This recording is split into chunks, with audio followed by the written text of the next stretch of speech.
Tervetuloa IDR Recycling-palvelun esittelyyn. Eli käydään läpi, miten se homma toimii sillä puolella. Eli kun sulla on omistuslaitteita assetissa, niin näitä pystyy nyt siis tosi helposti kierrättämään uusiokäyttöön tietoturvallisesti tämän meidän palvelun avulla. Eli otetaan tässä nyt vaikka esimerkkilaite, tämmöinen näyttö. Ja nyt jos mä haluaisin tämän kierrättää, niin mä lisään sen kierrätyskoriin. Eli näin, ja tästä tulee sitten viesti, että laite on nyt sitten kierrätyksessä.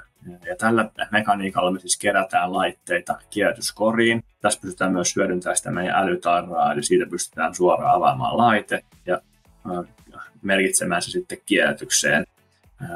Niin pystytään helposti tavallaan niin oikeat laitteet keräämään sinne sitten kierrätyskoriin.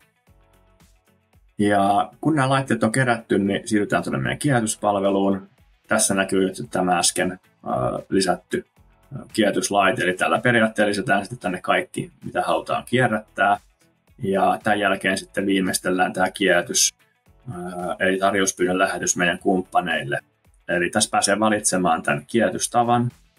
Voi siis itse toimittaa tai voi pyytää sieltä palvelua, tai sitten voi ottaa tämmöisen tietoturva-astiankin, jolla saa sitten huolehdittua, että varmasti se koko prosessi on tietoturvallinen. Ja sitten sä valitset kumppanit, kenet sä haluat tarjouksia. Valitsen nyt tässä esimerkiksi nämä kaikki 3.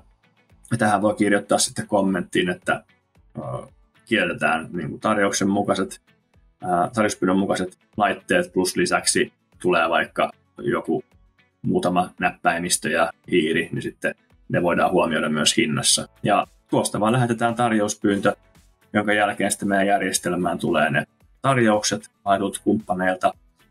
Sä valitset siitä parhaan, ketä nyt haluatkaan sitten käyttää. He hoitaa sen logistiikan, niin kuin on tässä sovittu. Ja he sitten lataa tänne meidän järjestelmään, kun se kierrätys on tehty, niin sen tietoturvatyhjennysdokkarin, CO2-päästöt toteutuneen hyvitysarvon ja laitteet poistuu sitten automaatiolla myös meidän järjestelmästä. Eli tosi helppo tapa kierrättää nämä vanhat omistuslaitteet. Kiitokset video. Ollaan kuulolla.